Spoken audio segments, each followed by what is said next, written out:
प्रसाद लाड आणि जरांगे पाटील यांची आज भेट झाली। या भेटीच्या दरम्यान ते असं म्हणाले की माझी आणि जरांगेची भेट झाली याचा पोटसूळ हाकेंना का उठला? नाही, मी प्रसाद लाडांचं थोडीशी पत्रकार परिषद बघितली। ते म्हणाले की मी जातीसाठी माती खाणार आहे आणि मी आमदारकीचा राजीनामा द्यायला तयार आहे। माझी पहिल्यांदा विनंती आहे प्रसाद लाडांना, तू पहिला आमदारकीचा राजीनामा दे, कारण ज्या पक्षाचा तू आमदार झालायस त्या पक्षाला निवडून देण्याचं काम ओबीसींनी केलंय, भटके विमुक्त जाती जमातींनी केलंय। त्यामुळं तू पहिला राजीनामा दे आणि मग या जातीच्या मातीच्या तू जातीसाठी माती खा नाहीतर शेण खा, पण तू ओबीसीच्या अनाथ माती घालवण्याचं काम करू नको।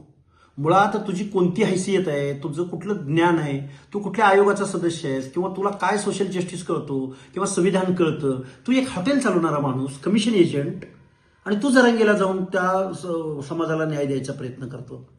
कोण आहे कोण? प्रसाद लाड हा कॉर्पोरेट मधला एक पैसे कमवणारा एजंट आहे, हॉटेल व्यावसायिक आहे। त्यांनी ओबीसीच्या अनाथ माती घालवण्याच्या भानगडीत पडू नये। आणि आम्हाला तू कुणाला भेटला, तू कुणासाठी माती खाल्लीस, आमच्या पोटात पोटशिळ उठायचं कारण नाही। पण महाराष्ट्रातल्या अर्ध्याहून जास्त लोकसंख्येच्या अनाथ माती घालवणाऱ्या जरांगेला जर तुला भाऊ करून घ्यायचा असेल, तू भाऊ करून घे नाही तर नवरा करून घे, आम्हाला काही फरक पडत नाही। त्यामुळं प्रसाद लाडांनी ज्या भाजपच्या उमेदवारीवर आमदारकी घेतली ना, तो भाजप ओबीसीच्या जीवावर सत्तेमध्ये आलाय, याचं सूत्र कुठेही ध्यानात विसरू नये।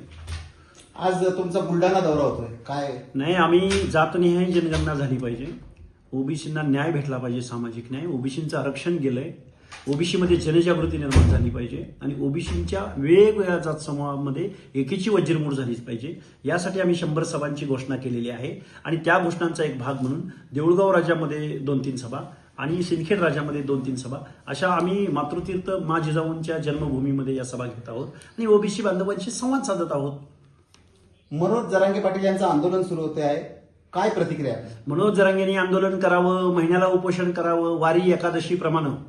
आम्ही तर वारी एकादशीला देवाच्या भक्तीसाठी जातो, पण जरांगेंनी रोज उपोषण करावं आणि मुख्यमंत्र्यांनी रोज त्यांच्याकडे प्रसाद लाडांसारखे हॉटेल व्यावसायिक पाठवावेत, त्यांच्याशी खाजगी डील करावं, कॉर्पोरेट डील करावं। आमचं त्यांच्याशी काही देणं घेणं नाही, पण आमचं ओबीसीचं आरक्षण आज रोजी संपुष्टात आलेलं आहे। आम्ही अनेक उदाहरणं त्या दिवशी मंत्रिमंडळाच्या ओबीसी संदर्भातल्या सब कमिटी समोर मांडलेली आहेत, त्या प्रश्नावरती उत्तर देण्याचं काम करावं ही आमची विनंती राहील। आज प्रसाद लाड आणि जरांगे पाटील यांची भेट झाली, आपण त्याकडे कसं पाहता? प्रसाद लाडांनी कोणाची भेट घ्यावी आणि जातीसाठी माती खा, काय खायचं ते खा, पण ओबीसीच्या अनाथ माती घालवू नकोस। आणि आमची भेट वगैरे, तुझी भेट घ्यायला तू आहेस कोण?